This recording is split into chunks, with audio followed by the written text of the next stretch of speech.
Allison, we're going to go ahead and get started, and Dr. Rogers can call in anytime he can, okay?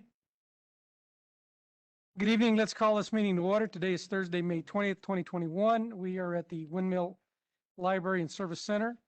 It's approximately 6:05 p.m. It's the regularly scheduled monthly Board of Trustees meeting. At this time, let's do a roll call, please. Chair Ortiz, Here. Trustee Benavides, Here. Trustee Foyt, Here. Trustee Melendrez, Here. Trustee Raymaker, Here. Trustee Rogers, Trustee Wilson, Here. Trustee Waugh, Trustee Giron, Here. Trustee Whiteley. All right, you do have a quorum, Chair Ortiz, and as soon as Trustee Rogers gets on, we'll let you know. Thank you very much. Will everybody please stand for the Pledge of Allegiance?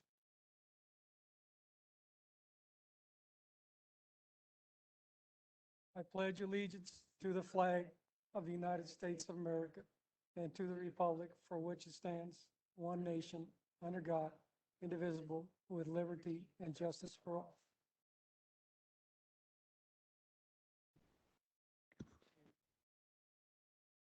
Good evening, everybody. We're here at the Windmill Library. As I always say, if we have to leave in an emergency, there's exits in the front and exit in the back. Please exit with us. Do not wait for anybody. Also, if we're not looking at you, please do not feel offended. We're looking at several screens, and it's not that we don't want to see you or look at you when you're speaking. Having said that, Ms. Allison, do we have any public comment?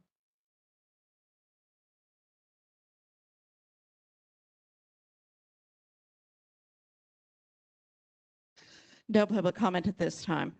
Thank you very much. Topics raised. You can also send, yes, Can I have 2 seconds in public comment, please? yes, go ahead. Please identify yourself for the record. Brian Wilson, trustee. I just wanted to say a very heartfelt thank you to the members of this board and to the staff of this district. As many of you know, my wife went through a surprise severe injury and serious surgery, and just everybody that reached out to me and the amount of support that came here really touched us personally. It was just unbelievable and overwhelming to get so much support from this library and everybody here. And I just wanted to personally thank all of you. Thank you. We're glad she's doing better.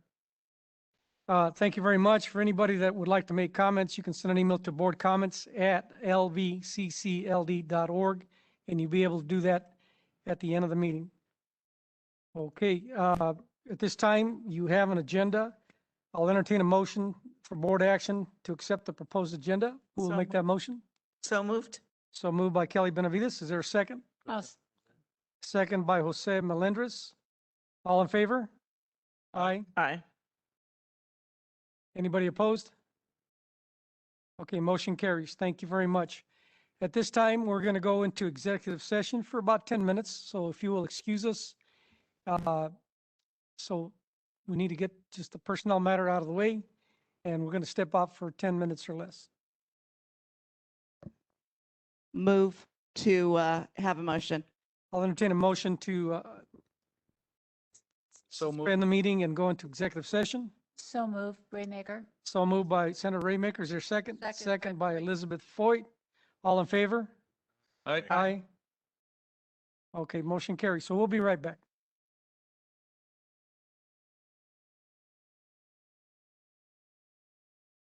Okay, let's go ahead and call back the meeting, get back to order. You do need a motion for that again. Okay, I'll entertain a motion to restart the regular scheduled meeting. So moved. So moved by Brian Wilson. I'll second. By who?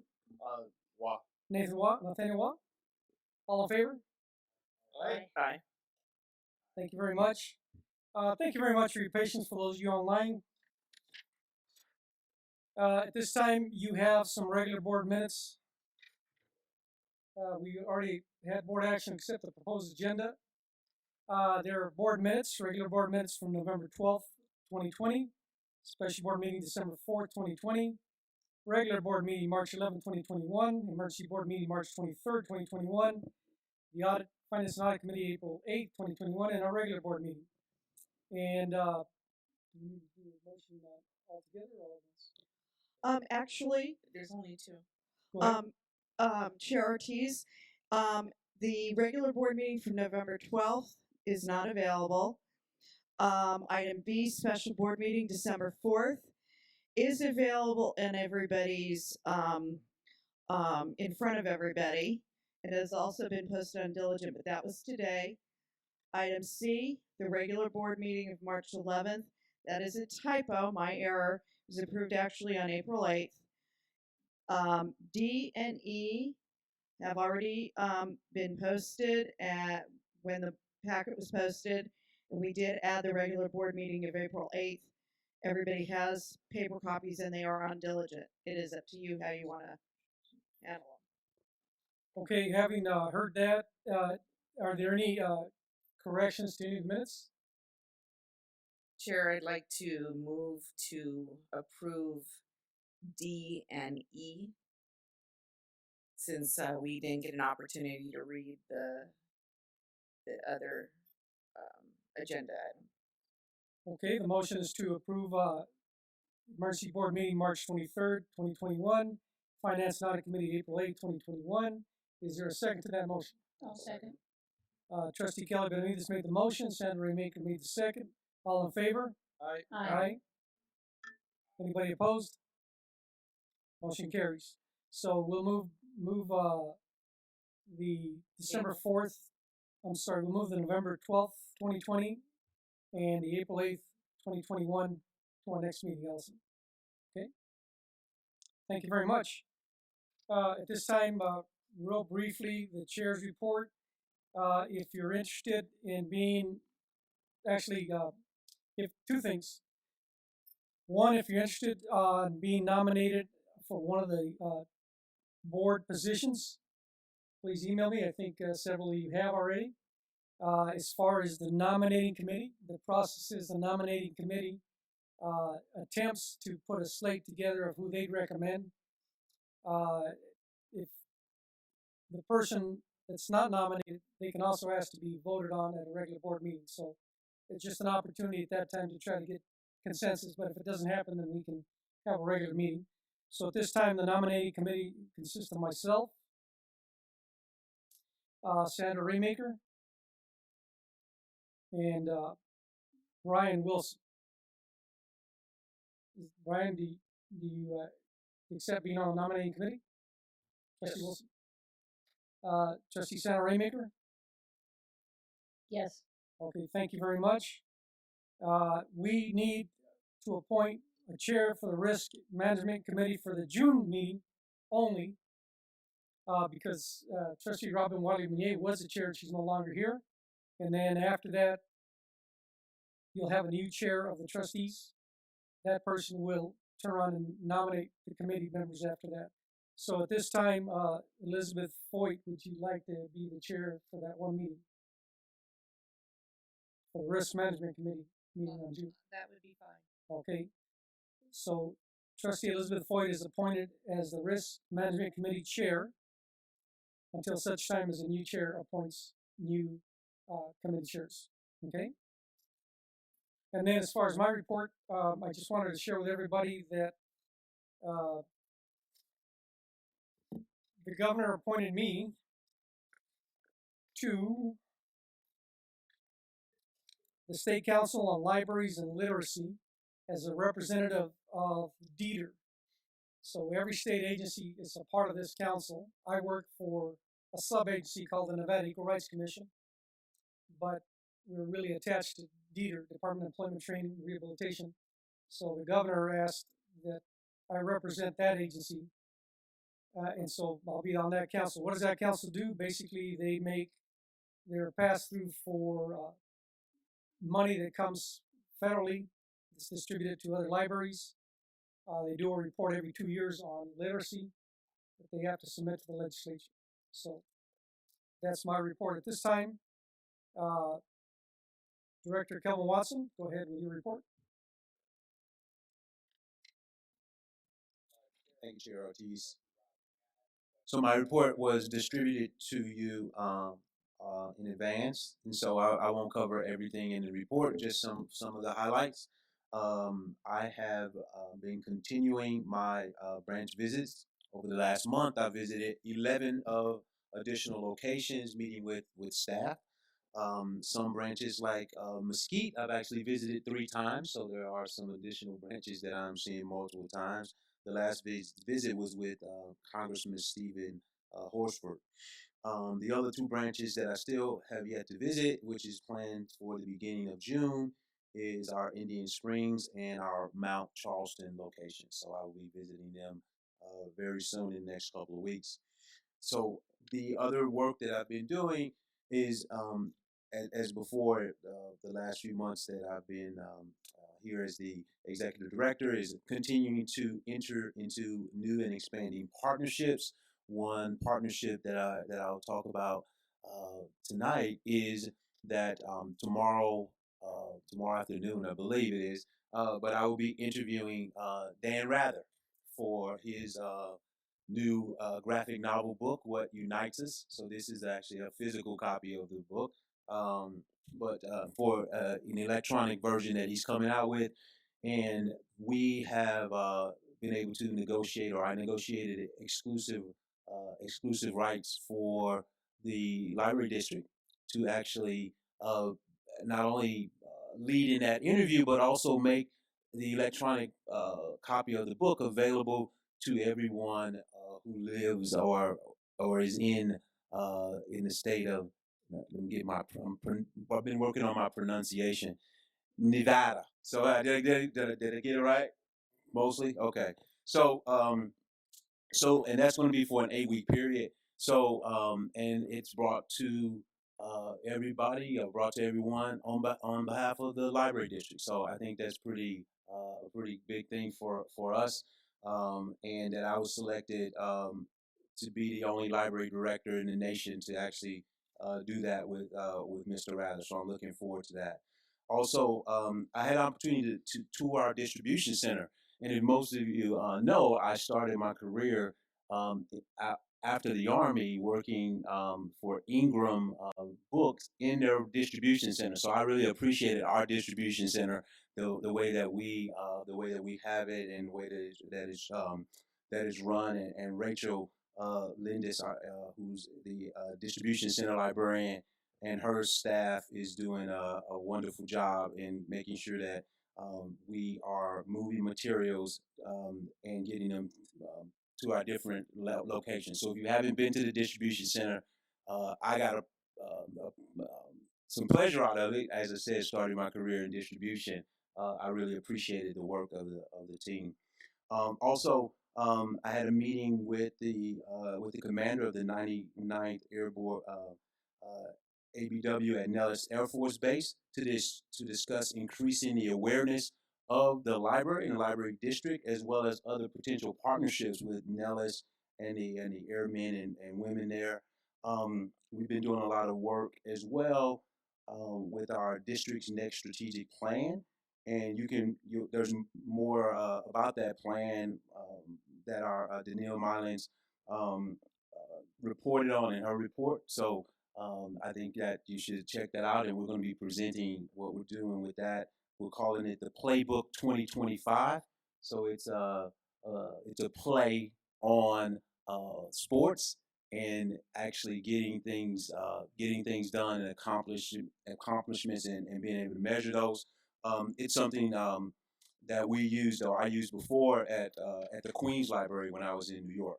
Some other highlights that we're doing, that I would invite all of you to, is to visit some of our libraries this summer through July 31st to see what we're doing with our summer challenge.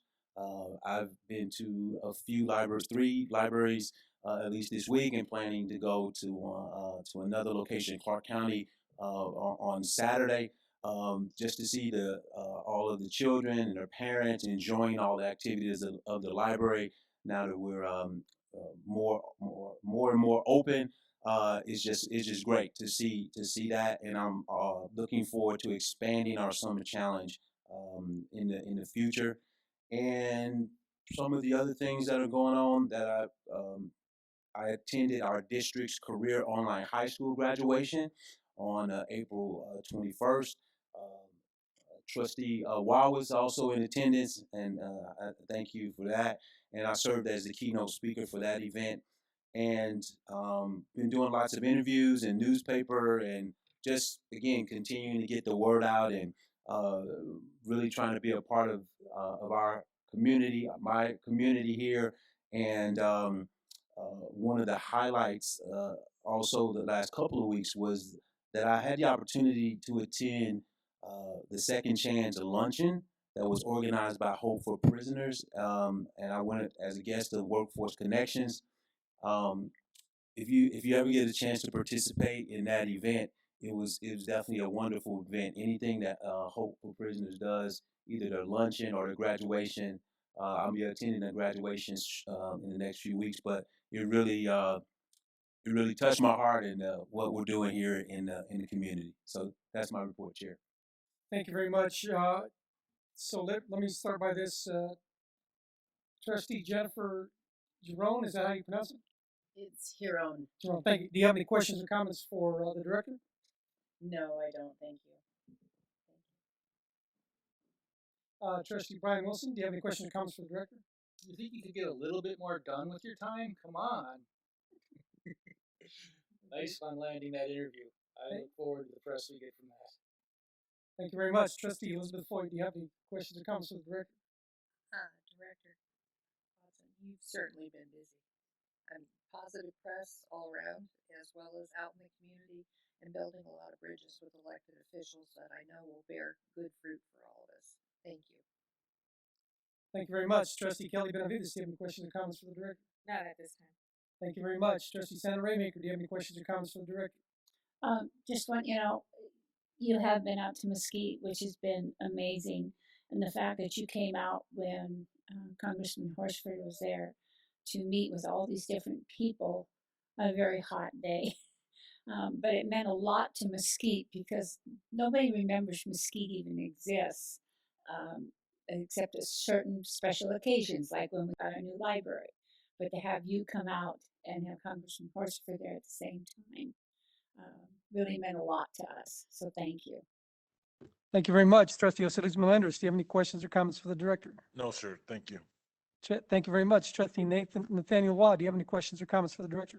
I just want to thank you for coming out to the Second Chance Luncheon. It was great seeing you be able to be there, interact with a lot of different folks, including Commissioner Weekly, all the Workforce Connections folks, Vegas Chamber. It was just absolutely great. If anyone else would like more information on how to get involved with Hope for Prisoners, let me know afterwards. Thank you very much. Trustee Katie Turner Whiteley, do you have any questions or comments for the director? Not at this time. Thank you very much. And so if you'll, Excuse me, Chair Ortiz, I believe Keith Rogers. yes, I'm getting to him. Okay, I'm sorry. Dr. Rogers, do you have any questions or comments for the director? No, I do not at this time. Am I still muted?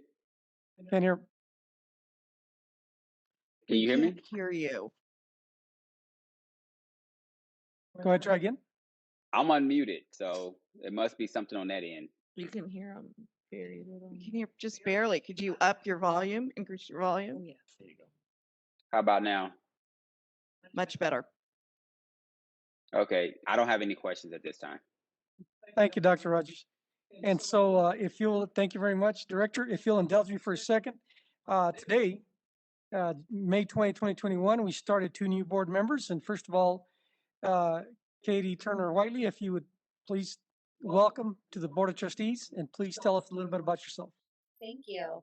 I've lived here in Las Vegas for 20 years. I am a mom of 2 kids who are big fans of the library and the Summer Reading Challenge in particular. So we'll be spending a lot of time down there this summer. I work at Caesars Entertainment and Communications, and I'm really excited to be a part of the board. Thank you. Welcome aboard. We appreciate and value you as a trustee. Trustee Jennifer L. Jerome, welcome aboard, and please tell us a little bit about yourself. All right, thank you for having me. It's nice to be here and serving on the board now. It's a pleasure to be here. So I've been in Vegas for about 18 years, I have a wonderful husband and 5 children. We're a blended family, and I'm not saying I'm trying to get out of the house by getting adult time, but that might have something to do with it. Uh, and I also am here as someone with kind of a different perspective. I'm a school teacher. I've been teaching for 29 years at the elementary level. I've taught everything from kindergarten through 8th grade in 5 different states, and have been a certified library media specialist for the past several years in the elementary schools. And I'm hoping I can offer a nice point of view and perspective from the educational level to the board. Thank you. Welcome aboard, and we value your service here to the trustees in the Las Vegas Clark County Library District. Thank you so much. Okay, and then just to recap, the nominating committee is myself, Sandra Raymaker, Brian Wilson. For those of you that are interested in wanting to be appointed or nominated for the Board of Trustees, the actual board, Chair, Vice Chair, Secretary, Treasurer, please send me by June 2nd your name. Just send me an email. I'd like to be considered for this position. And then the committee will look at that and try to bring forward a group of people. If not, then we'll open it up to everybody at the meeting. Okay, June 2nd. So if you have an interest, please let me know. I know several of you have already expressed an interest, and so we'll go from there. Oh, Chair, is on that same day is the day that you present the slate to the board, correct? no, June 9th, June 9th. I'm I'm sorry. sorry. When it- I believe our next meeting, the board meeting is June 10th Correct. of the regular board meeting. So the nominating committee has to meet before that. Yeah, we're trying to meet that day. That's a later discussion. Yep, it'll be that day. And the only reason why I'm bringing it up, because, you know, we were made aware that 2 of us will be not attending that June meeting. So just wanted to make the rest of the board aware okay. and put it on the record that.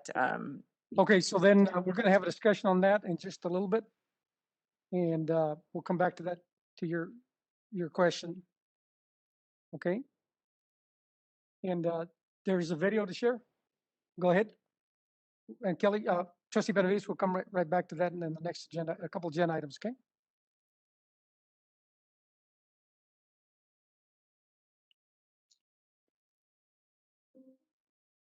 In August 2020, when the Clark County School District pivoted to full-time distance learning for all CCSD students, the City of Las Vegas Department of Youth Development and Social Innovation and the Las Vegas Clark County Library District connected to provide resources for families in need in Clark County, Nevada. The Board of Trustees of the Library District saw massive need to support parents and students with online learning. Just like the City of Las Vegas, we developed a large number of families, students of Las Vegas Valley, have no or limited access to online reading. We were about this strong family program.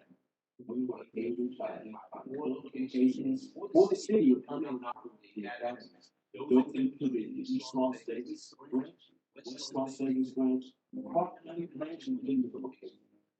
When we knew that the County Schools would be delivering instruction in a virtual format only to all students, we were immediately concerned. We were concerned that our community may lack sufficient internet connectivity and speed, access to computers and other digital devices, and consistent academic support. Given the traditional market in the city to support the AT&T schools and students, and that was income by the school shutdown, we were able to quickly restructure our traditional student support programs and mobilize our state team before after school care staff, as well as our miracle service team members to run the Vegas Strong Academies at the 6 community centers and 4 public libraries. We also partnered with Green Square and Clark County School District Food Services Department to provide daily meals for students at no cost to families. We were thrilled to be able to partner with the Las Vegas Clark County Library District on this initiative. The staff from the Clark County contacted me and let me know that we have issues. We have to block Lafayette. We don't have Wi-Fi at home.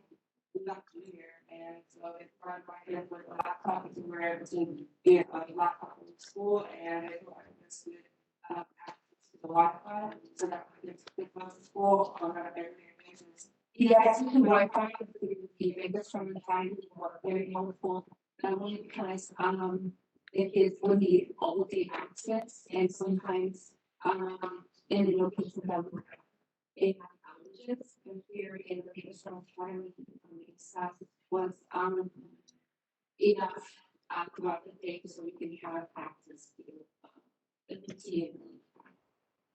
Well, I think the biggest family one every time, you know, everyone is very professional and it's like I know you know teaching you like at the school and that is what they do. But definitely it's a huge help because you look for time. It's able to help you know to do something. So. Well, we have a kingdom and then there, and so we can meet with the making and then then everybody stuff in school. And then we would do fun games and sometimes there's a guy that does special stuff like he teaches about sports, soccer, hockey, and baseball, and other sports. And it would be really fun. We have jobs together, we have to play with toys together, we have to play with Legos, card games. When I first came to the Navy Shop Academy, I had no idea how it was gonna go. So I heard that they were just gonna provide breakfast and lunch like the regular school does, considering they're here during the school hours, but they prepared us and let us know, okay, so every day the kids we need to have a lunch pack. So they provide breakfast and then also provide snacks, which is helpful, but after school, we just have options to stay. And so the big stay is kind of safety after school, and they provide them with the snacks, so that way they're not like hungry. I feel very comfortable getting the kids here at the Nation Academy, only because they did have these that came out just for them, and the only access was through a staff. So as soon as you come in to either drop off or pick up, a staff will be able to greet you and walk them through the selected section that is close up only for them. I think that she actually gets. I think sometimes she gets a better education from the academy than people I know. Because I know in the classroom there's one teacher, 25 kids, but you're trying to get everybody. You have multiple people in the academy. Yeah, that's what it's all about. So yeah, and I just think that that was one of the biggest things that I see for her. This has been one of the most powerful community partnerships our department has had the honor of participating in. The library district staff and library foundation resources improved our model, the students' experiences, and our program offerings. Together, we worked the safety and hygiene protocols so effectively that we did not see any outbreaks. We are so grateful to the city of Las Vegas who stretched their program to include library locations and reach even more families in need. We appreciate the creative leadership of the mayor and city council. The program also built new and lasting relationships with the 194 families and 287 students that attended the academies and library locations. We know many families really appreciate the library district stepping up and helping. I don't know.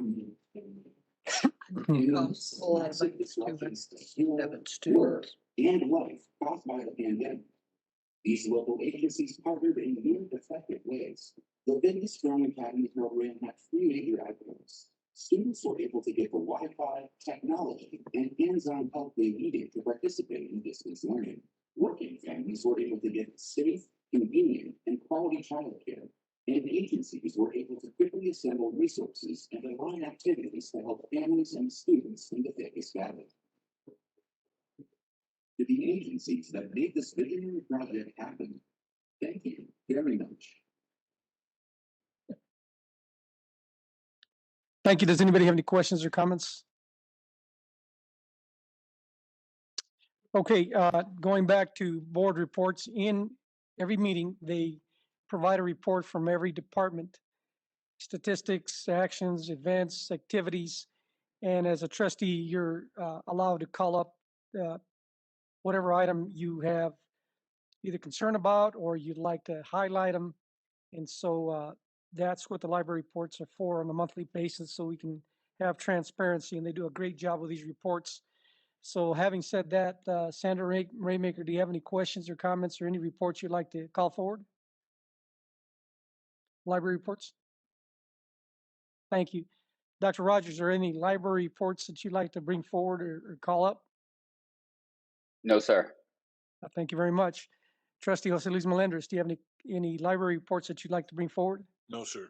Thank you very much. Trustee Nathaniel Wah, are there any library reports that you'd like to bring forward? I just have two, library operations and community engagement, really quick. For library operations, I just want to make a comment. So the Saturday is mine and Leo's last visits to all the urban branches. We'll have hit 12, I think, 12 or 13. So I'm excited for that. So thank you, Leo, for all that.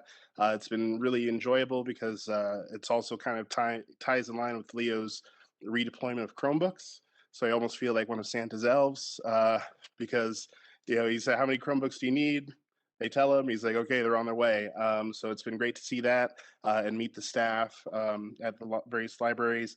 I'm looking forward to getting an itinerary to visit all the other ones. My goal for my first year on the board will be to visit all 25 branches. So we'll see if that's realistic, but I just wanted to thank you, Leo, and highlight that a little bit. My pleasure to take you around to the libraries. It was a great pleasure to get to know you and what your passions are and what your vision for helping the library district move forward. And I know that staff has been anxious, excited to meet you and appreciative of your time and efforts in making those visits. So thank you very much. Thank you. Thank you. Do you have another one, or is that? And then for Matt. So I'm good, Leo. Thank you. Thank you. And then this is probably for you, Matt, and for branding marketing. But I just want to give you guys both kudos on the summer challenge materials. I made the comment during our before the meeting at my apartment complex. I went to check the mail, and our office folks put the summer challenge information in the little kind of community notice board thing. So it was great to see that. I've shared the graphics and everything to folks at work, and a lot of staff are excited about it, and we're certainly going to share it with our clients and their families. So I just want to give you great kudos on just the marketing materials for that and getting the word out and all kind of stuff, and just express my appreciation for that. So that's all I have. Thank you. Great. Thank you very much, Trustee Wah, Chair Ortiz, Board of Trustees. For the record, my name is Matt McNally, Community Engagement Director. We're very excited about the Summer Challenge this summer. And on behalf of the Branding and Marketing Department and Community Engagement, I'd like to say thank you for those comments. Already, with just 6 different kickoff events occurring over 5 days, we have over 2,000 registrants in the program already. So we're off to a fantastic start and looking forward to finishing strong as we continue the program through July. Thank you very much. Trustee Katie Turner-Whiteley, any questions or comments or any reports you'd like to bring up? I just had one other comment relating to the reading challenge, and I don't know if it's Matt or Betsy. I apologize. I'm curious if there's something that you would like us to do to support. How can we best support getting the message out about the challenge? Thank you, Trustee Whiteley, Chair Ortiz, Board of Trustees. For the record, my name is Matt McNally, Community Engagement Director. Thank you very much for that question. I think the biggest support that we can get is just talking up the program as much as you can, and helping other community partners understand what it is that we're trying to do. We're trying to build a consortium across the Las Vegas Valley to really, help keep kids engaged throughout the summer in different learning and reading experiences. And if we can really promote that 20 to 30 minutes of reading every day throughout the summer, and then get kids interested in coming to the library for different STEAM activities and things like that. Just being a champion for us out in the community would be huge. So, and I'm not sure if branding and marketing has anything else to add. Don't know if Betsy would like to say anything, Ms. Ward would like to say anything, but that would be the biggest thing for me. While Betsy Thank you. walks up here, Chair Ortiz, Yes, go ahead. Trustee Foyt asking a question, is Three Square going to be working through the libraries in the summer with the lunch program as they have in the past? Yes, so we're in conversations with Three Square right now. Currently, we have applications in for 12 different library sites for them to provide meal services in. We're waiting for a response back as to what they're able to support in terms of fresh meals and shelf-stable meals, but those arrangements and logistics such as refrigerators and other staffing and stuff like that is being worked out in the next few weeks here, and we are expecting that as of June 1st, a lot of those meal services will be occurring at the library district. That's wonderful. Thank you. Thank you. I'd like to see a list of which libraries when in the future, if you can provide that to us. Sure. The 12 libraries that applications have actually gone into have been Enterprise, Mesquite, Sunrise, West Charleston, Windmill, and East. Oh, I'm sorry. I'm reading off the wrong list. I apologize. Please strike that from the record. Just send it to us if you would. Will do. I can do that. Thank you. Sure. Thank you. Good evening, trustees. Betsy Ward, Branding and Marketing Director for the record. I just have a quick comment. If any of you would be willing to share Summer Challenge with your social media channels, either at work or your personal channels, that would be an enormous help. It really would. It would help to grow our audiences, and hearing from all of you would mean a lot. Thanks So for we that. can provide you with assets. If That was going to be my follow-up. Is there a toolkit that we can use? Yes, absolutely. Thank We'll you. provide that with each of you. Thank you. Thank you very much. Trustee Jennifer Jerome, any questions or comments or reports that you'd like to call forward? No, sir, none at this time. Thank you very much. Brian Wilson, any reports that you'd like to call up? The band report, real quickly, if I could just point out a couple of things that jumped out to me. Sure, go ahead. As most of you know, I'm a numbers cruncher, and a couple of really impressive things that stood out to me. We have a Google Ad grants we get for the district. For those who don't know, that's a program where Google gives organizations $10,000 a month in online advertising at no cost. I have been managing one. I'm an internet expert. I do this for a living. I've managed one for over a decade. I got to tell you, they use $6,300 of the $10,000 grant in March. That is darn near impossible to do in Las Vegas. I mean, there are months where I'm lucky that I can use up $2,500 of the grant because the bidding in this market here is so high. Google caps how much you can use on any one ad impression, how much you can spend on it. And the people paying for their ads bid so high for this market, it's hard to use it. The fact that we're using $6,300 out of the 10 grand in a month is impressive. I know we're partnered with an outside company to manage that for us, but heck of a great job they're doing.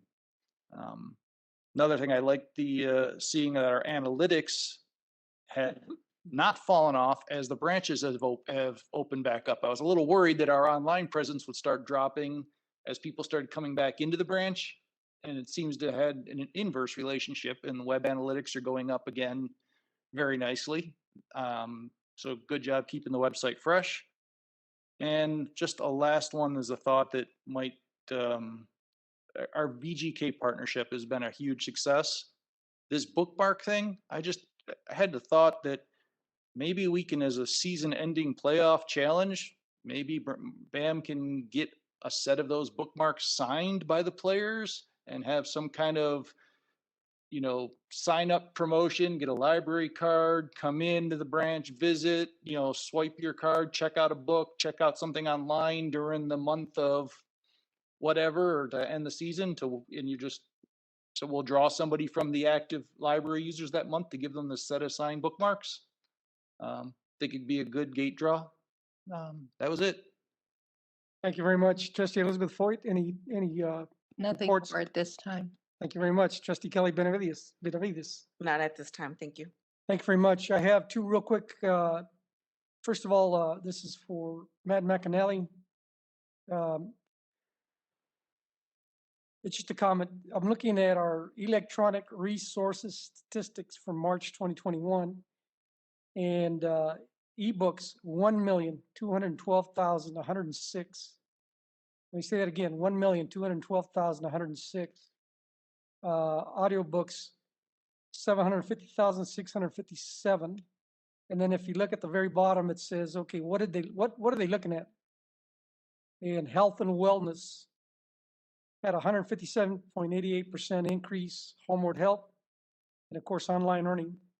So clearly, for the public listening, we continue to be a very, very good asset to the community and a good resource to individuals that need it.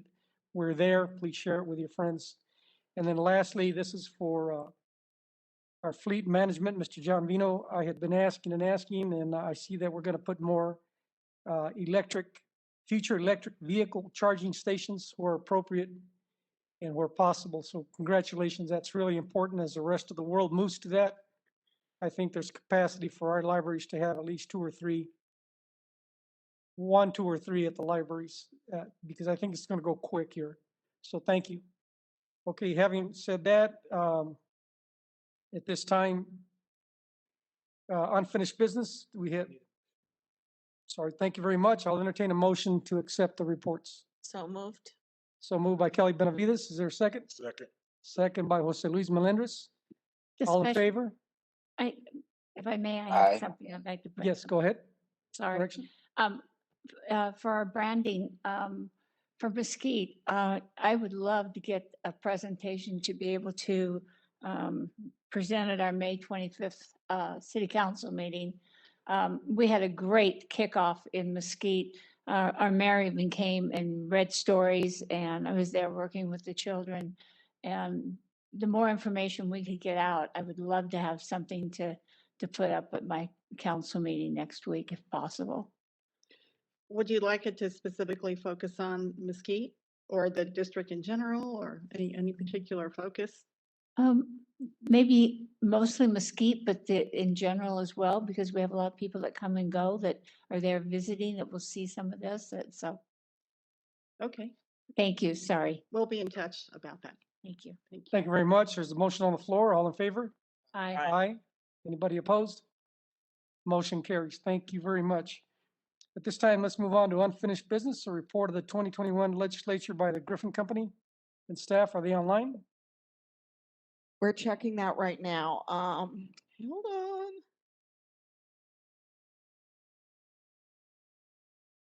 Okay.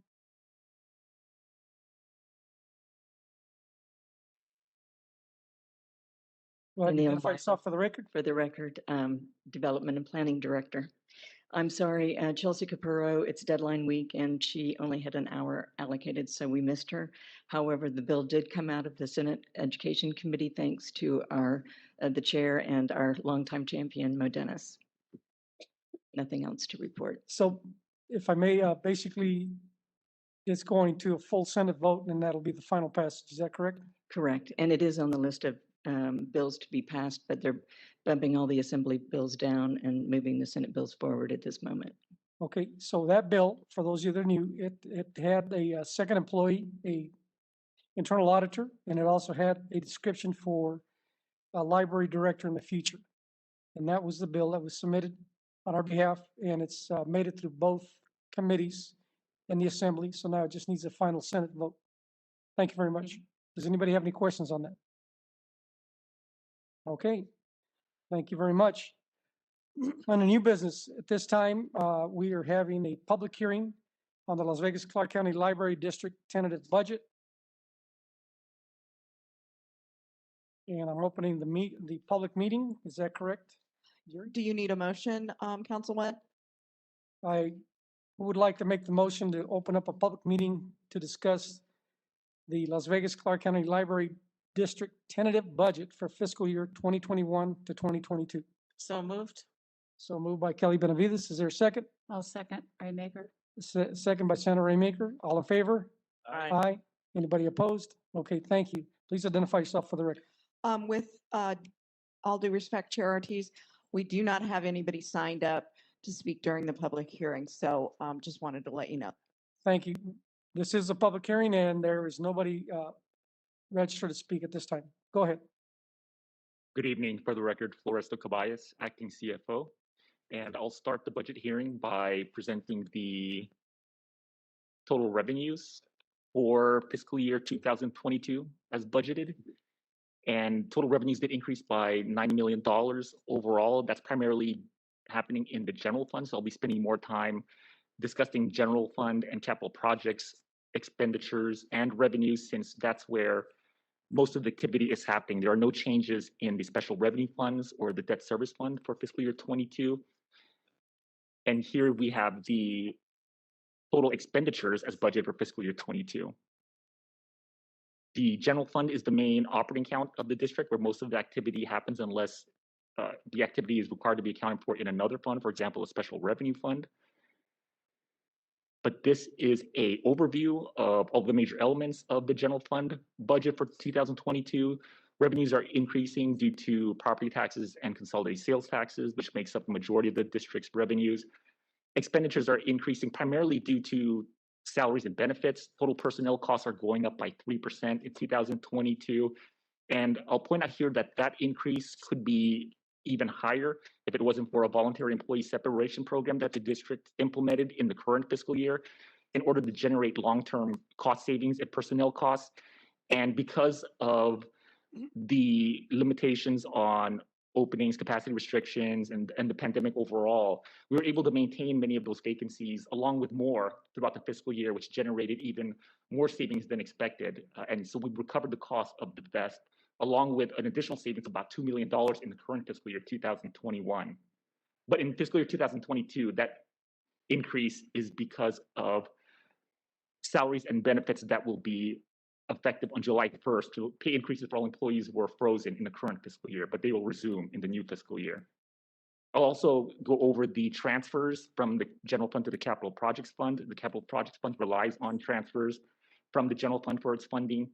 And after all of those elements are complete, we have a remaining 20% of total expenditures of $14.1 million in ending fund balance.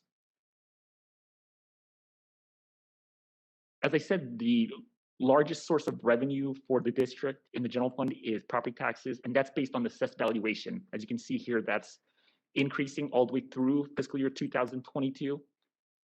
And here is the actual trend in the property tax revenues, which has been steadily increasing over the years. And that continues into the budget year 2022 with a $3.8 million increase or 8%.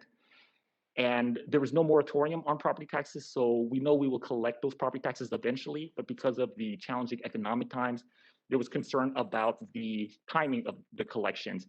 And in 2021, despite the challenges faced by many property owners, the district has collected or will collect nearly 100% of its property tax revenues. So that bodes well for collectability of the increased property taxes in fiscal year 2022. Again, because of the pandemic, the budgeted CTX revenue for 2021 was expected to be much lower than what we're realizing now. The budget was $17.8 million. We expect to collect $22 million at the end of fiscal year 22 due to federal stimulus and other support that has really bolstered consumer spending. And in 2022, the revenues are projected to go up even higher to $23.4 million. That's a 31% increase from the budgeted $17.8 million, but it's only a 7% increase over the $22 million we actually expect to collect in 2021.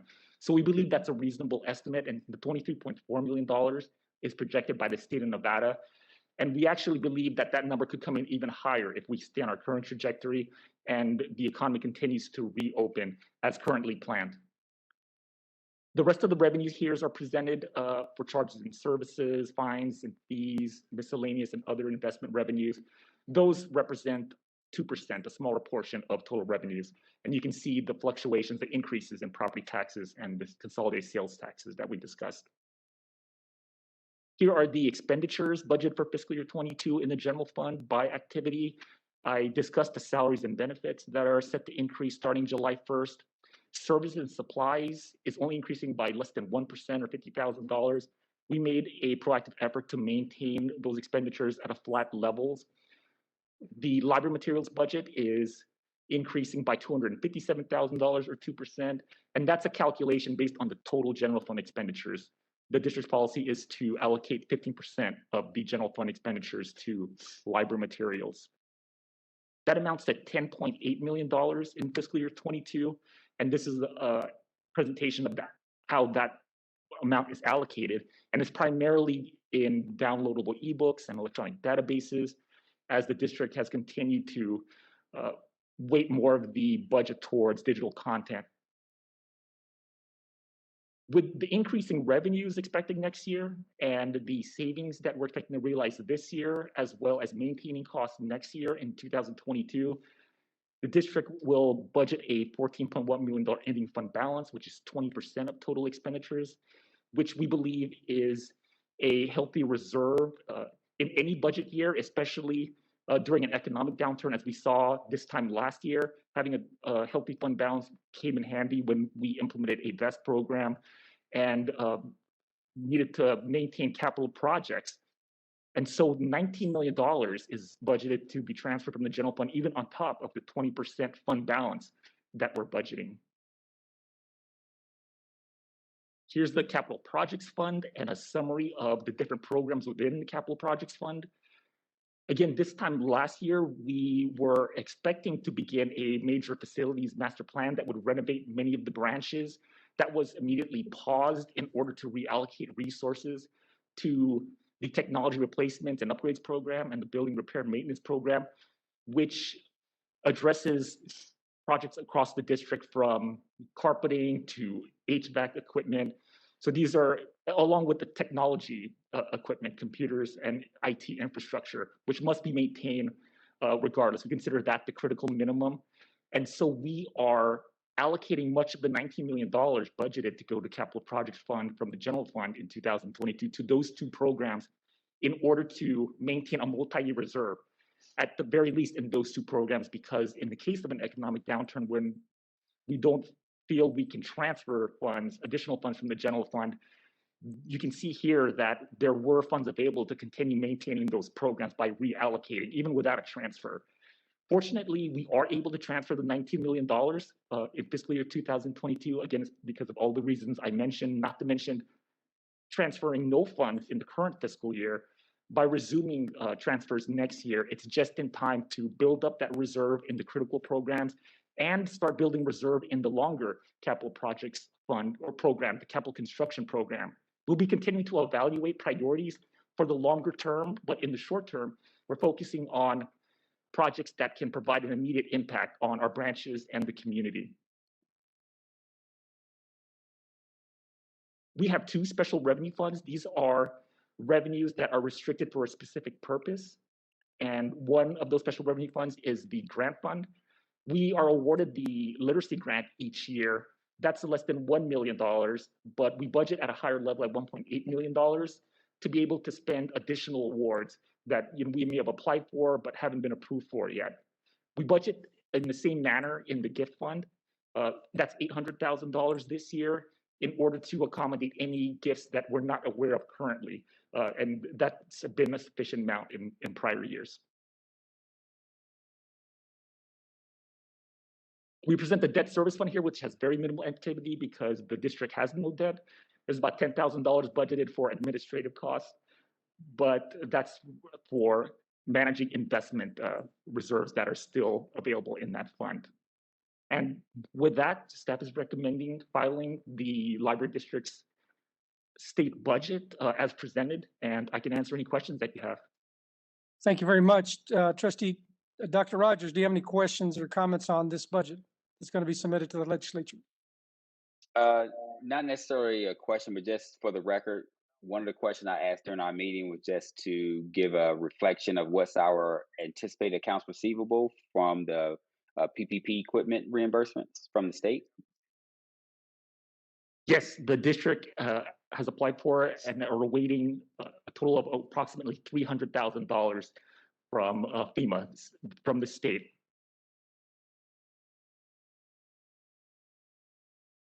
Thank you. That was my only question. Thank you, Dr. Rogers. Trustee Kelly Benavides, any questions or comments on this proposed budget? No questions, thank you. Thank you very much. Trustee Elizabeth Foyt, any questions or comments on this proposed budget? I think we went over it with our phone sessions earlier in the week for that, and you were very informative. Thank you so much. Thank you very much. Trustee Brian Wilson, any questions or comments on this proposed budget? Just two quick ones to get on the record. This budget will leave us with a 20% ending fund balance. Refresh our memory, what was our ending fund balance before the pandemic and shutdown as a percentage? As a percentage, we budgeted approximately 10 to 15% in the better economic times, but because of savings that are realized in the actual fiscal year, that can be as high as 20 to 30%. So it's comparable. Okay, so we're back on track almost to where we were prior pandemic with ending fund.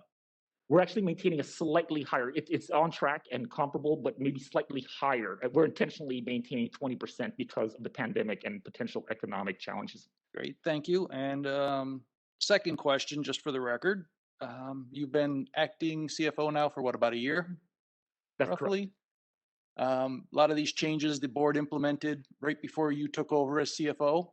Looking back retrospectively, did we as a district overreact, underreact, or get it right on the money? I believe we got it right on the money, not knowing exactly how the impact of the pandemic would affect the district. Although everything came in more positively, that's the direction that we would want to be, the position we would want to be in, as opposed to collecting less revenues than expected and having to make deeper cuts and make further adjustments. Although we did pause and were fairly conservative, I think that was prudent given the circumstances, and we are able to recover and start moving forward with the budget that I presented tonight. Yes, thank you. And I wanted to point that out, that our financial team, I think, has done an excellent job for us, that here we are just reopening to 100% in a couple weeks. And our budget we're submitting is putting us right back on track to the ending fund balance we had before this whole mess started. And that's just a testament to the job these guys have done. Thank you. Thank you. Thank you, Trustee Wilson. Trustee Jennifer Jerome, any questions or comments on this proposed budget? I have no questions. Thank you. Thank you very much. Trustee Kate Turner Whiteley. Yeah, I just have a couple of quick questions, and they're probably rookie questions. My first question is on slide 12 when you go through the materials budget, electronic databases and services. Can you just describe what that means? I feel like if it's a public meeting, maybe regular people tuning in might need to have some clarity on what that is, if it's 30% of our materials. Sure. The textbook example will probably be electronic books, for example, and other streaming services, things like Hulu, Freegal. And so those are then a variety of other electronic media, but those are probably what most will be familiar with. Okay, electronic media outside of the downloadable ebooks and media. Copy. The other question I had was on page 11, when you talked a little bit about services and supplies only going up less than a percentage point. Is that savings realized because of slim backs during the pandemic year? Yes, in fiscal year 2021, we actually reduced the expenditures in that category from the year before, fiscal year 20, by re-examining our contracts, going to contractors and negotiating either no increases that were contracted for or decreasing them. And in the current fiscal year 2022, we made an effort to maintain those costs again. Even with preparing for a more full reopening, we've accounted for those increases along with offsetting those increases with decreases elsewhere where we could manage that, which is why it's remained flat. Well, I just want to commend you for taking that approach, because I think it could have been easy to go back to normal. So thank you so much. You're welcome. Thank you. Thank you very much. Trustee Nathaniel Wah, any questions or comments on this proposed budget? No, just thank you for your hard work on this. Thank you very much. Trustee Jose Luis Melendez, any questions or comments on this proposed budget? Same on my part. Stepping in at the time that you did with all the craziness of the pandemic and everything, and to hear your report tonight where we're headed, it's really good news given all the unknowns. So thank you for your work and your entire staff, the work that you've all done to stay on top of this and monitor everything. So thank you for that. Thank you. Thank you very much. Trustee Sandra Raymaker, any questions or comments on this proposed budget? I just have to agree. I mean, you've done a wonderful job with this and keeping us in line where we need to be and reminding us. And thank you for the extra time this week going over all this with us for any extra questions we had beforehand. My pleasure. Thank you. Thank you very much. Having heard the proposed budget, this is a public hearing on the Las Vegas Clark County Library District tentative budget for fiscal year 2021 to 2022. On April 8th, 2021, staff met with the Finance and Audit Committee to review and comment on staff's recommendations for preparation of this tentative budget for the fiscal year. The tentative budget was filed on April 15, 2021 with the State Department of Taxation. Staff presented today to the Board of Trustees. No adjustments have been made in preparation for the adoption of this budget. So at this time, I'll entertain a motion if somebody has it. Just Chair. Oh, I'm sorry. Let's go ahead and close the public meeting. I'll entertain a motion to close the public meeting. We'll make that motion. Motion to close the. So public moved. meeting. Close the, so moved by Trustee Rogers, second by Osiris Melendres. All in favor? Aye. Aye. Okay, thank you. Aye. Anybody opposed? Okay, motion carries. Thank you. So now we go back to our regular meeting. At this time, having heard no adjustments, I'll entertain a motion to approve the Las Vegas Clark County Library District tentative budget for fiscal year 2021 to 2022. We'll make that motion. Mr. Chair, I'll move to adopt the final Las Vegas Clark County Library District's fiscal year 2021-22 budget, subject to any modifications directed by trustees and instruct staff to adjust estimated fiscal year 2021-2022 revenues in accordance with final estimates from the Department of Taxation, provided such estimates are received in sufficient time for staff to make adjustments by the June 1st, 2021 filing date. Thank you very much, Trustee Nathaniel Waugh. Is there a second? I'll second. Second by Trustee Sandra Raymaker. All in favor? Aye. Aye. Aye. Thank you. Anybody opposed? Okay, motion carries. Thank you very much, Floresto and everybody else. Great job. You knocked it out of the park. Thank you again. Thank you, Chair Ortiz. And in one quick comment, Allison, I would like to let everyone, all the trustees know that we'll need your signatures on the transmittal letter submitted to the state. And so Allison will be sending out an email so you can sign off via DocuSign. Thank you. Yes, we need the board's signature on that, the chair, vice chair, secretary, treasurer. So, and actually everybody's signature, right?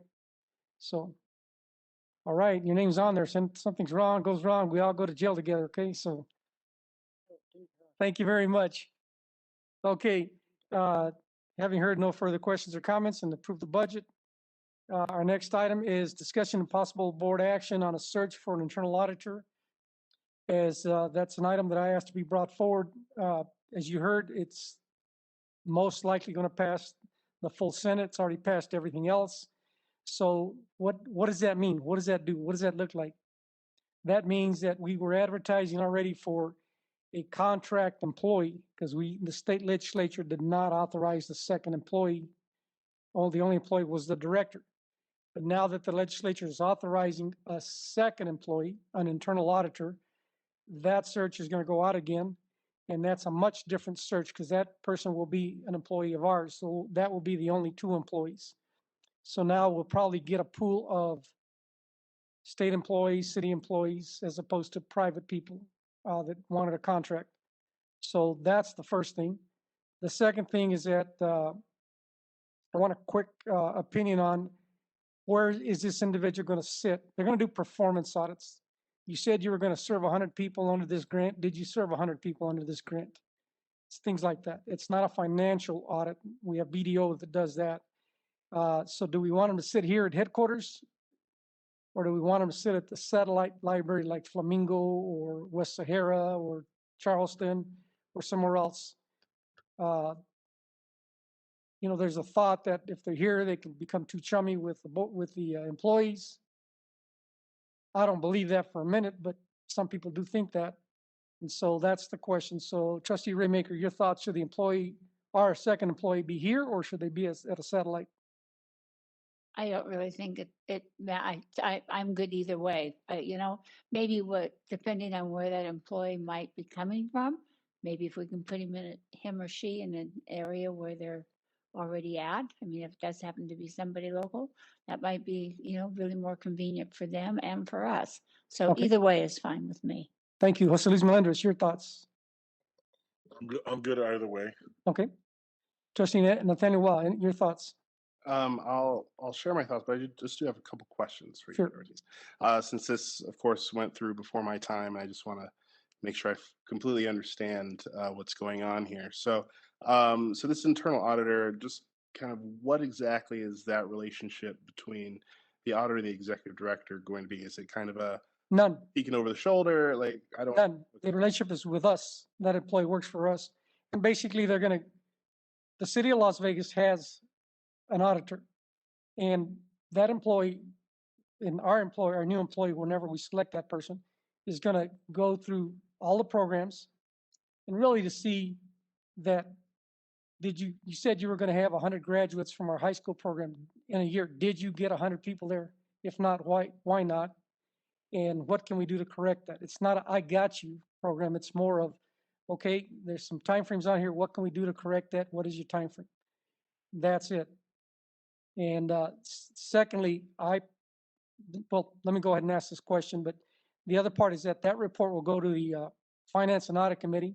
And then if there's any issues, then it'll come to the regular board if there's any other issues and for final approval of that audit. And then 5 years later, they'll go back to the same department or same section. So they'll have a list of everybody will go through the list, and it may take them 5 years to get to that list. So that's the relationship, just with us. And it's not a financial audit, it's a performance audit. Yeah, and so my second question is, what was that not being done by previous executive directors? I'm just curious what kind of prompted, because LVCCLD has been around since '85 and we haven't had it, so I'm just wondering what. No, I don't think it. Let me put it this way: it was being done, but to have transparency, accountability, and then in my view, and this is strictly my view, you won't have somebody saying, "Well, director, why are you picking on me? Why am I being audited, and why isn't the other big department being audited?"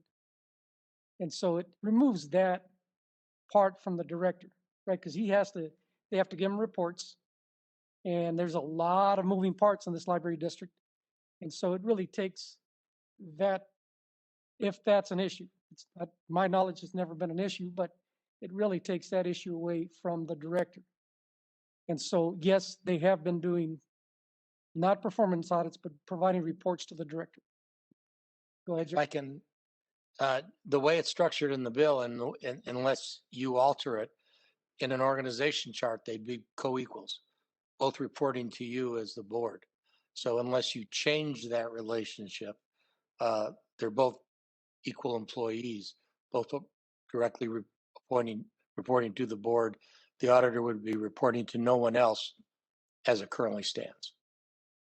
Does that answer your question? It does. I mean, like I said, my only concern is, I guess, is just that, what this relationship looks like with the director. I mean, I know that, Kelvin, he runs the district, and then we're gonna have a second person who's, just answerable to us. And so I don't know. I just hope it doesn't kind of be a, peeking over the shoulder. The director has to constantly look over his shoulder and wonder what this person's going to say or anything like that. And I'm just worried about redundancies if these are activities that the district is already doing. But to answer your question, I'm all for folks getting out into the community, particularly East Las Vegas, Clark County. So I would love to see, if this person is going to be looking at programs, I'd love to see them in the communities that we really kind of need them the most, this programming. So East Las Vegas, Clark County would be my top two for that. So thank you. Thank you. Trustee Katie Turner Whiteley, I know you weren't here for that, but did you have any comments? I like what Trustee Raymaker said, that there may be an opportunity to make it even a more attractive position to the right candidate if it's somewhere close to their home. Okay. Trustee Jennifer Herron. You got it. Perfect. No, I don't think I have a firm opinion on it. I agree with what Trustee Raymaker said, that it might be something that they would want to do from their own spot. But no, I don't have a firm opinion on that, no. Thank you. Trustee Rogers, did you have any questions or comments or thoughts on whether the person should be here or at headquarters or somewhere off campus? I don't have a preference on location, work location. Okay. Brian Wilson, did you have any thoughts on that? I prefer they be off location. Okay. Thank you very much. Trustee Elizabeth Foyt. I would prefer that they be off location and perhaps something more central. Windmill's kind of isolated in its own way, and there's no easy freeway access, nearby.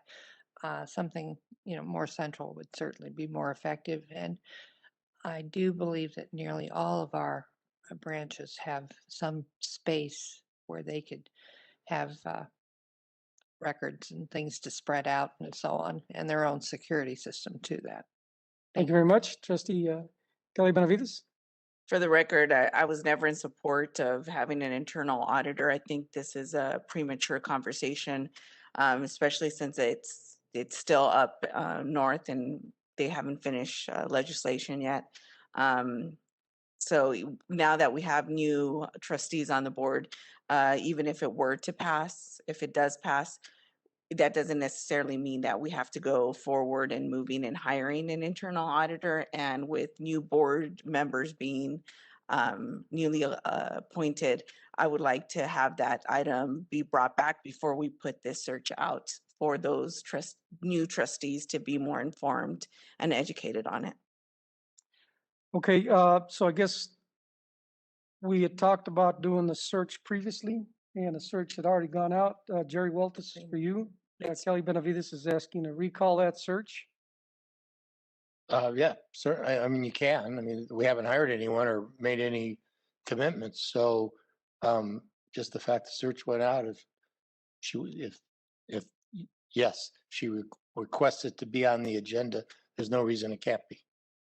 Okay, I am totally opposed to that, but for sake of Kelly asking to be brought back, I think that it needs to be on the next agenda. See if it passes for you to we can stop the search, but I think you're asking for more than that. You're asking to kill the position, to not have that position. No, I'm asking to hold off just because even if we did get approved to get the position legislatively, that doesn't mean that we need to fill it. I would like the new trustees to be more informed about it before us moving forward. And I think it's premature of us to be even discussing this when it hasn't passed yet. Chair Ortiz? Yes, go ahead. Trustee Foyt speaking. I don't recall any discussion in our last 3 to 6 months of actually going forth with the posting until, in fact, it was approved by the legislature. Premature is really the word. Okay. Who authorized it? I did. Only because alone. My understanding is, I know some of you were opposed to it. No, that's not the discussion. It's whether or not we posted it and why we posted it without having basically having authorization and approval by the legislature that we were asking for, but to do it before this proposed bill is passed. Well, there's 3 things in there. First of all, yes, I authorized it, but we were authorized to hire somebody, whether it be a contract employee or approval by the legislature. Either way, the board voted for that. The board voted to bring somebody on as an internal auditor, whether the legislature approved it or not. We still could hire somebody as a contractor. So that's the authorization that I gave to go out and try to find an auditor that would take on a contract to be an internal auditor. So the question for us here, and maybe you're correct, both of you are correct, that it's premature because the legislature has not approved a permanent employee. That search has not started yet. Actually, that's not true. It may have been in the start, but we can recall it. I'm not sure if it's gone out just yet. I don't think it's gone out. Jeffrey, have we? And this would be for an employee search, not for a contract. Sure. For the record, Jeffrey Serpico, Director of Human Resources. No, it has not gone out as a regular employee. Okay. And that's, so what you're saying is since the legislature has not approved it as a regular employee, it should not go out.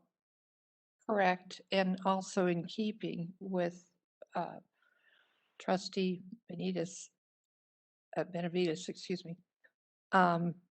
She would like to see it tabled until we have further discussion and bring it back at a time if in fact it does pass. So my understanding under Robert's Rules of Order, Jerry, you can correct me if I'm wrong, that motion passed. So it would be anybody that voted for it would have to call back that item to revisit it. Otherwise, it's already gone through. All right. Is that correct, Jerry? Yes, my recollection also was you authorized the contract employee pending the passage of the bill, where you would then make an employee of the board. So according to Robert's rules, yes, someone who voted in favor of that motion would have to ask it to be recalled and placed back on the agenda. Would it be the maker of the motion or just someone who No, voted? someone who voted in favor of. My recollection is someone who's voted in favor of it, not the maker. Okay. And so unless you get somebody, and I made the motion, then I'm not calling it back, but somebody that voted for it, it would be contrary to Robert's Rules of Orders to have a new member call it forward and vote on it, in my opinion, based on Robert's Rules of Order. This is Trustee Rogers. Is it possible to not recall the motion this time, but just to read what the actual motion is? Because it has been many, many months since this discussion happened. I know there was a lot of conversation both ways about the position, and I know even my recall is not sharp on exactly what the motion was and what we agreed to. Because I was search, not a full-time district employee search at this time. So you're asking that the motion be, we go back, look at the motion, send Read. it to everybody. Just to, so we can all get fresh on what the actual motion that was put before us for a vote that passed, I think would be prudent given the history and how much time has passed since that motion was agreed upon or voted on. Sure, it's all a matter of public record. We can find it. There's no secret here. We'll have Allison look it up. And but again, just to recap, unless somebody who is in the affirmative brings it back, then it's not going to be brought back because it got voted on. Well, Jeff, where are you? Have you put out a request for a contract employee at all? Where is that? Request for the contract employee did go out. I believe there is one candidate right now in the queue. Other than that, there has not been a request to go out for a regular full-time district employee. So by whose request did you put that out? Chairman Ortiz. Okay, and so who authorized Chair Ortiz to do that? The I think the board did. And as a board, but that's I have the. Sure, go ahead. It was said that, because I remember I voted against it. Everybody else, I think I might have been the only one that voted against this. The agreement was, or the motion was, that it would pass legislation. So how did this go out without it being passed yet? That's my whole point of it being premature, of having a search go out there and having a chair be able to tell somebody tell our HR director to put a search out there when we weren't guaranteed that this was going to pass. My recollection, and I could be wrong, was when you asked me how you could do this, I said you could at all times hire an independent agency or person to be a contract employee. The question was whether you could have a direct employee. There's nothing stopping this board from hiring a contract employee. We've done it before to do independent audits. And I thought you authorized that. If this bill never passed, you'd still have the contract employee, which would serve at a limited time and amount of money. You haven't approved what the parameters are of that yet. The contract employee is to the term or to what you're going to pay them, and he's preliminarily in that. So I don't know that anything has happened that can't be stopped. Exactly, but my question is, how do you put a search out without having those details? Whether it was going to be a contract, whether it was going to be an employee, I mean, you put out a search without having all those details and without including the board. May I, Kelly, whenever you're finished. Go ahead. So just to recap, when this passed, there was a description for that employee. So we know what we were looking for. And when the vote came, that description of that performance auditor was in there. Secondly, it got voted in yes. Thirdly, I consulted with the attorney, and not to kick Jerry into the bus or anything. I said, Jerry, are we authorized to go out and try to find a contract employee? The motion was yes. That's what the motion was. Otherwise, why do a motion? Right? So I said, go ahead. And they went out and tried to see who would want to do this as a contract employee. Right now, there's one candidate, not knowing that it would be a full-time position or not. So that's one half of it. The other half is where we are today. If the legislature passes it, we're authorized to hire another employee. And that is why I bring it up today. And if you are correct, if I'm premature in asking for your support in going out for a search, that's okay. We'll hold off on that. But we need to wait for the legislature to approve it. You are correct on that, Kelly Benavides. But that has nothing to do with the independent auditor that was approved. I'm sorry, not independent, a contract auditor that was approved. So kind of convoluted, but that's where we are today. So the question for Kelly and for Dr. Rogers would like to see the motion again. Trustee Benavides is still opposed to it, still opposed to bringing somebody forward. But, you know, I don't know what that means. Chair Ortiz, I believe I may have voted in favor of it at the time. In order for the discussion to go forth, I would like to rescind my vote. Well, it wouldn't be rescinding your vote, you'd be recalling the motion. Yes, recalling the motion. Thank you. So it wouldn't happen at this time, we'd put it on an agenda. You need to vote on that. That'll have to be a motion. Again, it's been a while since I've reviewed Robert's rules, but I believe you need a motion to recall that vote. That'd have to pass, and then it would be agended for a future meeting to recall that motion. And Jerry, if the people that weren't here, did they get to vote on it? Yes. Okay, fair enough. So before we do that, Ms. Jennifer Jerome, do you have any questions on the?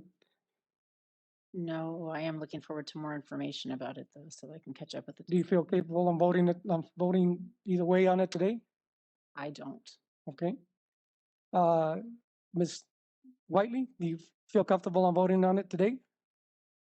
Voting on the opportunity to recall it? Whatever they're making a I'm motion. unclear what we're being So asked to vote on. The first motion would be to recall the previous motion for further discussion. So wouldn't that be a motion? That would be the only motion you discuss today, because it's Under Robert's rules, isn't that a motion to reconsider? Because we're reconsidering the original action. I would be comfortable voting on a motion. okay, and Trustee Nathaniel Watt, do you feel comfortable with that? Yes, I mean, you know, I wasn't here.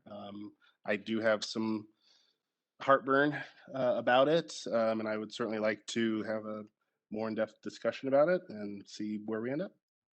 Okay. So having one trustee not having full information, how do we proceed? Jerry Walt. Okay. Go ahead, Trustee Elizabeth Foyt, you'd like to make a motion? I would like to make a motion that we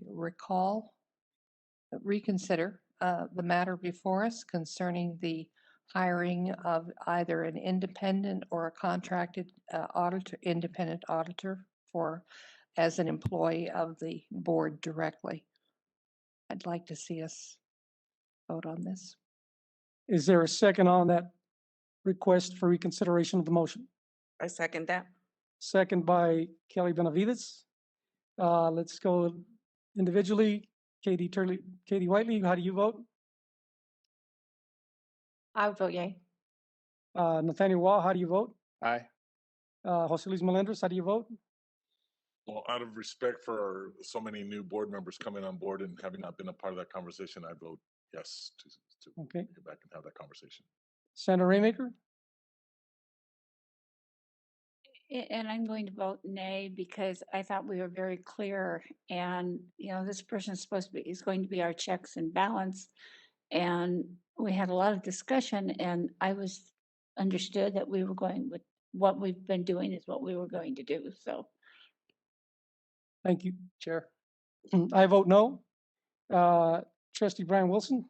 I feel like we just had a motion on the floor that we didn't actually discuss the motion before we started taking votes on it. I mean, we discussed whether or not, how we'd go about a motion. For the new board members, and because Nate brought it up as well too. My opinion on this auditor was something long settled. And the reason I think it was long settled is, as the chair of the audit committee, I know personally when I asked staff to have quarterly audit committee meetings, I was told no. Come back next year and we'll tell you what we want to tell you at the annual meeting. And among having that discussion with members of the board, that's where an internal auditor came from in the first place. I'm not going to throw anybody under the bus about where that came from, but it's been made clear that information is hidden from this board on purpose so that we don't actually have a vote on things. We're spoon-fed limited sets of data, and when we ask to audit it, we're told no. As the chair of the audit committee, I wasn't real happy with that, and I started coming to this board and members looking for a solution, and Chair Ortiz came up with the idea of adding a second employee. To go back on that now, it makes no sense to me to even be recalling this, so I'm going to vote no. Okay. Trustee Elizabeth Foy, I'm assuming yours is a yes? It is. Okay. Thank you. Trustee Kelly Benavides, I'm assuming yours is a yes? Mine is a yes, and the reason is just because I feel like we need to give the opportunity to these new trustees to get in here and get their feet wet. It's not fair for them to us, you know, spoon feed them, as you said, information when they need to know what's going on as well. So that's why I would like it recalled. Whether it passes or not, and whether we end up hiring an auditor, I'm okay with that. But we need to get, you know, these people up to speed with where we're at. So that's why I want it recalled. Trustee Jerome? I vote yes. Otherwise, I do think I'm voting blindly. Okay, so we have six. Trustee Rogers, how do you vote? Yes. Okay. So we But have seven yet. one comment regarding Yes, go ahead. Trustee Wilson's remark, I would say, sort of giving your explanation of the limited focus of this internal auditor, it seems to may not address the concern that Trustee Wilson made. So about data missing and spoon-fed information. So I don't want to just make sure that those things correlate right in the right way, and that we're still not getting to the point of why Trustee Wilson even made the request initially. Because I heard you say that it's only going to be performance-based audits rather than fiscal. And so I don't know if that will address the concern that Trustee Wilson has expressed. So not to answer for Trustee Wilson, our fiscal audit is done by BDO, so that's already being done. But it's their numbers. What does that mean? So you balance the books. Did you actually serve those individuals? You know, I mean, that's really what we need. We have to know the problem to try to put assets behind it to try to correct it. But anyway, not to belabor the point, you voted yes. Thank you so much. It's 7-3, so the motion will be recalled and placed on an agenda. Thank you. Not tonight, but on the next agenda. And Mr. Chair, Yes. Can I make a Sure. comment? I just want to say to Trustee Wilson, I'm not opposed to the idea on its face, but kind of the comments you mentioned, to me, that sounds more like a failure of our existing employee if the executive director is allowing that to be the answer. So then the question is, then is the response just to hire a new person, or is the response to hold the executive director accountable? Whatever that case would be. Like I said, I don't know the history, but I mean, I just don't want us to increase processes, and I would like to know more. But certainly, if the executive director is allowing stonewalling, then that sounds like an issue for the executive director instead of, kind of fundamental shift in organizational lines and all kind of stuff. So that's what my concern stemmed from. Is if the executive director is hiding stuff from us, then we should deal with that with the executive director, or if the executive director is allowing stuff to be kept from us, then that seems like a conversation with the director. I guess this will be a discussion for the agenda item, but I think I'd be happy to talk with you offline and we just move forward with what we got. Thank you. Yeah, real quick, one last comment, and we'll bring it back, and everybody will have the right to discuss it, kill it, whatever they want to do. I work for an agency. I work for city, county, state, federal, private, and well, I won't say which agency in particular. One of the directors asked another staffer to provide a report. The staffer said, "Oh, you're retaliating against me." So right away, when they go into retaliatory status, that director couldn't force that individual to provide anything. Because now if you do anything to that employee for not providing that report, it's called retaliation because they're in a protective status. And so nothing happened for years and years till that case got resolved. From my view, having had that long view experience, I just didn't want our new director to have any, whether he does or doesn't, I don't know. He may never, ever encounter it. I just didn't want him to ever be put in that situation where he asks a staff or an employee for a report. They don't provide it. Instead, they claim discrimination, they claim whatever, and they claim retaliation, and the report's not provided. So that takes all of that out of the mix. Everybody knows that they're going to get audited. Everybody has an opportunity to correct it before the audit. We find what the problem is, we move on with solutions, and we go forward. But that's it. So that was the reason for it, and nothing else, nothing insidious. It's not an I got you, nothing like that. But we'll have more discussion. You guys are welcome to vote it down any way you like. Thank you very much, Elizabeth, for making the motion. Thank you. And Kelly, thank you very much. So we'll go from there. Okay, so the next thing is that the nominating committee will be held on Thursday, June 30th at 3:30. My understanding is Kelly Benavides and Jose Luis Melendres will not be here. Is that correct? I'm sorry, Chair Ortiz, my apologies. Could you repeat what you just said? Sure. The next meeting is on June the 10th. Thank you. At that time, the nominating committee will be held at the East Las Vegas Library, and we just need to determine a time. And the trustees also shared just a few minutes ago that they weren't going to be here. Is that correct, Ms. Benavides? Yes, I will not be here for the June 10th meeting. Okay, Jose Luis? Neither will I. Okay. And so, I'm not sure we need to proceed because the new chair, vice chair, secretary, treasurer start on July 1st. So we have to have that meeting. If you'd like to be nominated, please let me know for what position so that, people know you can lobby them to vote for you. I don't know, can they? Yes, and unfortunately, the requirements are in the bylaws. It says the nominating committee has to be appointed in May, and the election has to take place in June. It doesn't give you an option. It's fairly brief. Okay. So the question becomes, since it'll be a long meeting, can we start the meeting at, Allison, what time was the meeting normally going to start? Normally, in the past, the June meetings, the Risk Management Committee is the first one that usually gets held at 4:30. And then the last couple of years, we started the nominating committee at 6 and the regular board meeting at 6:30 or whenever the nominating committee ends. And so Director Zach, do we have a lot of agenda items on that meeting?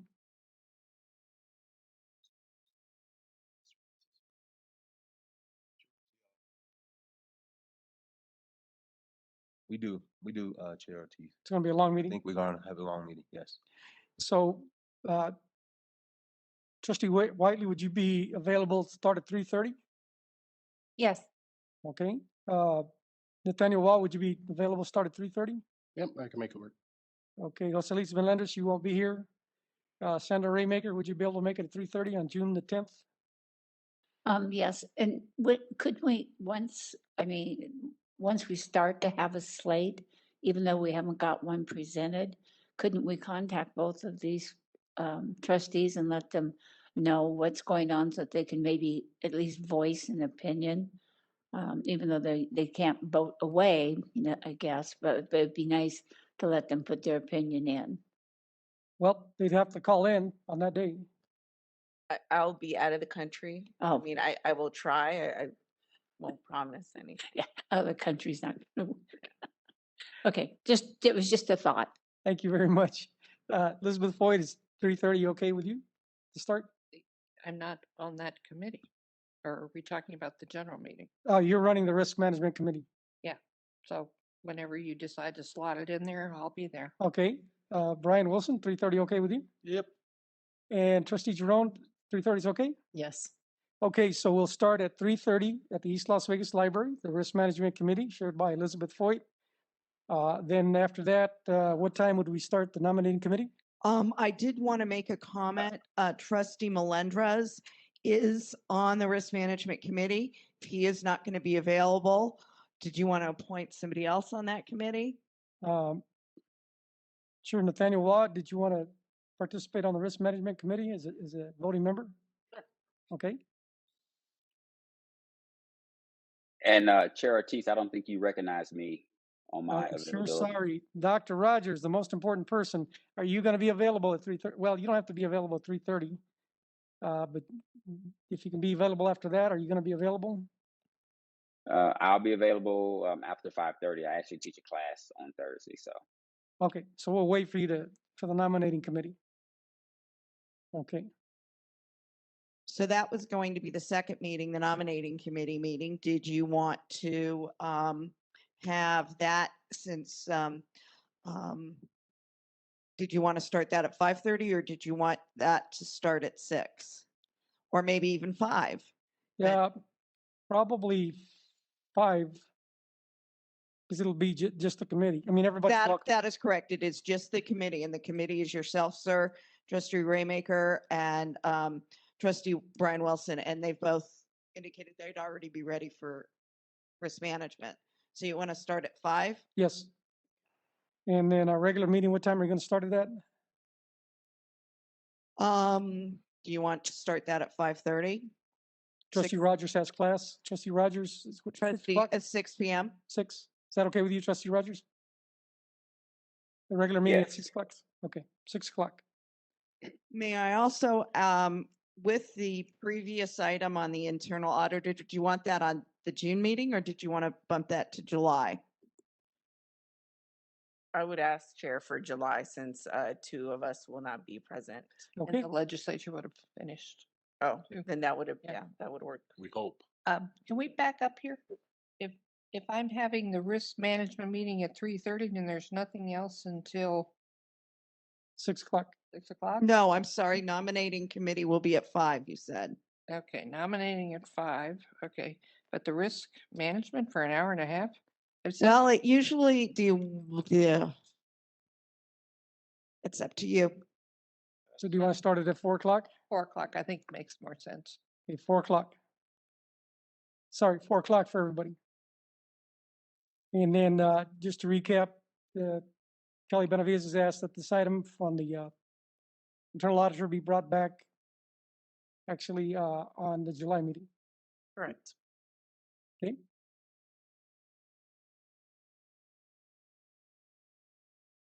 So let me just recap. Risk Management Committee meeting will take place at 4 o'clock. Nominating committee will take place at 5, and the regular board meeting will take place at 6, and I'll have some food in between nominating and regular board meeting. Thank you very much. And then our last item, I'm sorry I digressed a little bit, but our last item is a discussion possible board action on the district's public comment policy. And Jerry, please brief us real quickly. You jumped Sure, over all I the did was board take, retreat. You jumped over the board retreat. That's just it. No, that we're still on new business. Sorry. I went back. I missed new business. Oh. D. I'm sorry. all we did was take your suggestions and put it into policy form. The only thing that you didn't give us, I don't believe that we sort of worked a little, was how long the attachment could be if they did it by email or in writing. And the standard is 3 minutes would be, 3 minutes of speaking would be about 500 words written. So that's why we picked the 500 words to keep with the 3 minutes of public comment. Otherwise, it was, we just incorporated your suggestions, allowing that, making sure we had it proper identification, they lived in the district, and we just put that in the policy. Okay, so this was a public citizen that asked that this be brought, and our attorney looked this over. And so, Trustee Whiteley, do you have any questions or comments on that? No, I don't. Okay, Trustee Nathaniel Waugh, do you have any questions or comments? Jose Luis Melendez? No, sir. Trustee Raymaker? Trustee Rogers? No, sir. Okay, Trustee Kelly Benavides? No. Trustee Elizabeth Foyt? No, but Okay, thank you. Trustee Brian Wilson? No. Trustee Jerome? That was worried. Okay. All right, at this time, I'll entertain, do we need a motion on this? Yeah, to approve the changes. I'll move to approve the changes to the district's public comment policy. Motion made by Nathaniel Waugh, is there a second? Second. Second by Dr. Rogers. All in favor? Aye. Aye. Anybody opposed? Okay, thank you very much.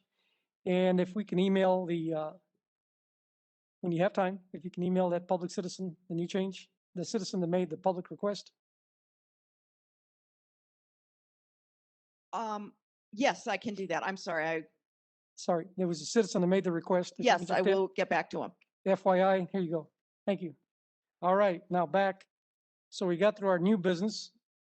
Now the announcements, we went through this board retreat. Everybody was polled to meet on Friday, June 25th, from 8 to 5 at the East Las Vegas Library. And real quick, Dr. Rogers is still, are you still available for that date? That's June 25th, correct? Yes. Yes, I am available. Thank you very much. Trustee Kelly Benavides, are you available for that date? Yes. Trustee Elizabeth Foyt? Yes. Trustee Brian Wilson? Yes. Trustee Jerome? Yes. Yes. Trustee Whiteley? Yes. Trustee Nathaniel Waugh? Yes. Thank you, Trustee Jose Luis Melendez? Yes, sir. Trustee Raymaker? Yes. Okay, June 25th it is at 8 o'clock in the morning, and the library doesn't open till 10, so you're gonna go in the side doors where, well, somebody will be there, security will be there. And I can only be there by Zoom or telephone. Okay. I'm gonna be out of the state. All right. Ms. Boyer, any public comment? Yes, we did. We had an email. Give me just a second. Thought I had it teed up.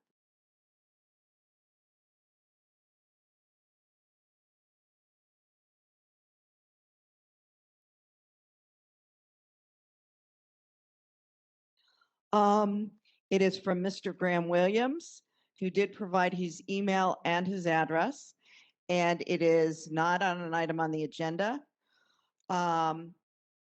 It is entitled A Note on Wayfinding. We want visiting the library to be easy and fun, but people visiting the library can be stressed and short of time. Navigating the library shouldn't be a barrier to services. Clear signs can help patrons, but poor signs can be confusing. People won't continue to use the library if it's hard or time consuming. Over the past years, I visited all branches to look at signs and other aspects of wayfinding. I've summarized my observations, including what I saw in this note, and it is an attachment and it is a little large. What I will do is include this in the minutes. It is way longer than we had discussed. My conclusion is that some simple improvements are easy to do. I request that the board refer my note to the executive director for immediate action. Thank you very much. Topics raised here under this item cannot be acted upon until notice of the provisions of the open meeting law are met. Thank you very much. Trustee Raymaker, do you have any final thoughts, public announcements, anything like that? I'm just going to make a quick outreach. If you happen to know anyone that's really looking to be a new finance director or city manager, Mesquite's looking. So please keep an open ear and send us someone wonderful. Thank you. Thank you very much. Trustee Elias Melendez, any public announcements or anything you'd like to share with us? No, just it's nice to be back face to face, but we all still need to be very careful because it's still out there, and so thank you. Thank you. Trustee Nathaniel Wall, any public announcements? No, I would just like to just put on, for future agenda, I would like to see some kind of report from Director Watson and Floresto and maybe HR about kind of re-examining our tuition reimbursement for employees. Okay. Trustee Katie Turner Whiteley, thank you very much for joining us in this long meeting. And do you have any public announcements or any comments? No, thank you for letting me join, and it's great meeting you and getting to know some of you over the last couple of weeks. I'm excited to serve with you. Thank you. Welcome aboard. Trustee Rogers, any announcements? Any public announcements? Just two follow-ups. I thought we were going to talk about the foundation, how we have a representative from the trustees on the foundation for the library. And so I may have missed that at the beginning of the meeting since I joined a few minutes late. And then the second thing is I serve as a representative from Ward 5. And I know that there's been a lot of conversations with various library representatives concerning enhancements, updates, perhaps a new library location on the west side. So I would certainly want to make that an agenda item to sort of hear that officially, where we are in those conversations about a potential new library on the west side. Thank you very much. As far as the Elizabeth Foyt had a request to put the foundation as an agenda item, and how can I say this? The president, Kiba Career, was unable to be here for personal reasons, so it got pushed over to the next meeting. And that way, Elizabeth Foyt can ask the questions that she needs to ask from the foundation. I did have a very lengthy conversation with Kiva before she became ill. Please don't.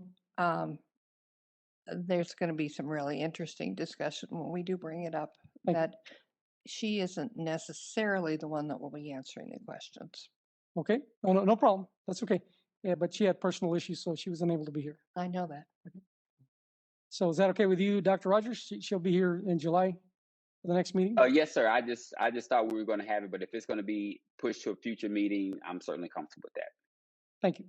She's the president of that foundation. Thank you very much. Trustee Kelly Benavides, any public comments or any announcements? No. Thank you very much. Trustee Elizabeth Foyt, any public comments or announcements? Not at this time. Thank you. Thank you. Trustee Wilson, any public comment or announcements? Not at this time. Thank you. Welcome aboard, Jennifer Jerome. We appreciate it and value you. Thank you. Any questions or comments or public announcements? No, just thank you for welcoming and helping me learn the ropes. Thank you very much. Director Watson, did I miss anything? No, thank you. Got it all, Chair Ortiz. Thank you very much. We might catch the end of the Vegas Golden Knight game, but thank you, everybody. Thank you, the staff. We appreciate it. Have a good night. Get some rest for the long meeting in June. Meeting is adjourned.